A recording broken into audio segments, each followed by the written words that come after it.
علیکم دوستو، C S S preparation for you میں آپ لوگوں کا ویلکم۔ اور آج ہم نے جس موضوع پہ ویڈیو بنائی ہے وہ ہے بنگال کی تقسیم، یعنی بنگال تقسیم، پارٹیشن آف بنگال۔ یہ پارٹیشن آف بنگال کے دو حصے کیوں کر دیے گئے تھے، جس میں انگریزوں نے اس کے دو حصے کر دیے تھے، جس کے اندر مسلمان ایک حصے میں مسلمان تھے اور دوسرے حصے میں جو تھے وہ ہندو تھے۔ اس پارٹیشن کو الگ کرنے کا مقصد کیا تھا، کن وجوہات کی بنا کے اوپر اس کو بنگال کے دو حصے کر دیے گئے تھے، تو ایسی کیا مشکلات تھی، ایسے کیا مسئلے درپیش ہوئے کہ انگریزوں نے اس کے دو حصے کر دیے۔ اور چونکہ ایک بڑا صوبہ ہوا کرتا تھا جو کہ بنگلہ دیش ایک بڑا صوبہ ہوا کرتا تھا، جس میں کچھ مسئلے اور مسائل پیش آئے، جس کی وجہ سے اس کے دو حصے کر دیے تھے۔ تو آج ہم اسی کو ہی موضوع کو دیکھیں گے اور اس ٹاپک کو ہم دیکھیں گے کیا جو اس میں مسئلے درپیش آئے تھے اور اس کی کیا خصوصیات تھی، کون سا حصہ جو ہندوؤں کے اکثریت میں دیا گیا اور کون سا حصہ مسلمانوں کی اکثریت میں آیا، اور ان دونوں صوبوں نے کتنی جو ہے وہ مشقت کی، یا کہ جو ہے ایسے کیلے ان کے اوپر کس وائسرے نے، نگران نے یا نائب نے ان کے اوپر حکومت کی، کس کی تجویز کے اوپر جو ہے برطانیہ حکومت نے اس کو دو حصوں میں تقسیم کر دیا۔ تو دوستو شروع کرتے ہیں اس ویڈیو کا آغاز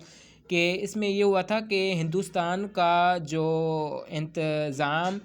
اور وہ انصرام سنبھالنے کے لیے، اس پر اپنی گرفت برقرار رکھنے کے لیے انگریز حکومتوں نے ان کی ریاستوں اور صوبوں پر مختلف جو تھے، ایسے کہہ لیں کہ وائسرے کہتے ہیں نائب یا نگران کو۔ تو انگریزوں نے اس بڑی حکومت اور اس بڑے رقبے کو سنبھالنے کے لیے اپنے جو ہے مختلف ایریاز کے اندر وائسرے اور نائب یا نگران جو ہے وہ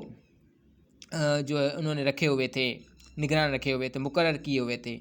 تو یعنی ایسے کہہ لیں کہ ایسٹ انڈیا کمپنی اسی دور کے اندر ہی انہوں نے اپنا رائج پیدا کیا تھا، وہ بھی اسی دور کے اندر ایسٹ انڈیا کمپنی جو تھی وہ وجود میں آئی تھی، اور اسی کے ہی دور سے ہی جو ہے وہ بنگال کے کچھ حصے تھے، یعنی ایسٹ انڈیا کمپنی کا جو دور تھا اس کے اندر، اور اس کے کچھ جو ہے وہ بنگال کے کچھ حصے تھے، یعنی کچھ ایسے کہہ لیں کہ آبادیاں تھیں، جس کے اندر بہار تھا، اڑسیہ تھا، آسام اور بنگال سمیت۔ یہ ایک رقبے اور آبادی کے حساب سے دیکھیں تو یہ ایک بڑا صوبہ تھا۔ اس کی ٹوٹل جو تھی آبادی تھی وہ 7 کروڑ آبادی تھی۔ اب اس کے اندر میں نے آپ کو بتایا نا کہ اس کے اندر کون کون سے علاقے تھے۔ اس کے اندر بہار تھا، اڑسیہ تھا، آسام تھا اور بنگال سمیت جو تھے دوسری آبادیاں موجود تھیں، اور یہ رقبے اور آبادی سے بہت بڑا صوبہ ہوا کرتا تھا، اور اس کی آبادی تھی 7 کروڑ آبادی تھی۔ اور یہ کون سا وائسرے تھا جس کے انڈر میں یہ اتنا بڑا صوبہ دیا گیا تھا؟ اس کا نام تھا لارڈ کرزن۔ یہ ایک برطانیہ کا وائسرے تھا جو کہ اس کی ڈیوٹی تھی یعنی بنگال کے اندر اس کی ڈیوٹی تھی، اور اس کی تجویز کے اوپر لارڈ کرزن نے، جو کہ وائسرے تھا بنگال کا، اس نے یہ تجویز پیش کی تھی کہ بھائی دیکھیں، برطانیہ حکومت کو کہا کہ بھائی دیکھیں اس بڑے ایریاز کو سنبھالنا ہمارے بس کی بات نہیں ہے، تو برائے مہربانی کر کے اس کے 2 حصے کر دیں۔ تو برطانیہ حکومت نے 16 اکتوبر 1905 کو اس بڑے صوبے کے 2 حصے کر دی، یعنی تقسیم کر دیا 2 حصوں کے اندر۔ ایک ہو گیا مغربی اور دوسرا ہو گیا مشرقی۔ اب مغربی حصے یعنی بنگال کے اندر ہندوؤں کی اکثریت زیادہ تھی، اور مشرقی بنگال کے اندر مسلمانوں کی اکثریت زیادہ تھی، اور ڈھاکہ اسی صوبے کا نیا صدر مقام پایا گیا۔ ڈھاکہ جو تھا وہ اس صوبے کا نیا صدر، ایسے کہہ لیں نیا صدر جو ہے وہ قرار پایا گیا۔ اچھا، اس سے کیا ہوا تھا کہ مغربی بنگال کے اندر ہندوؤں کی اکثریت رہی، جبکہ مشرقی بنگال کے اندر مسلمانوں کی اکثریت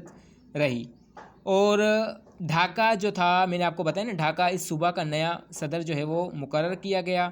اسی طریقے سے مشرقی بنگال ایک مسلم اکثریتی صوبہ بن گیا، جس سے تجارت، حکومت، اب یہاں پر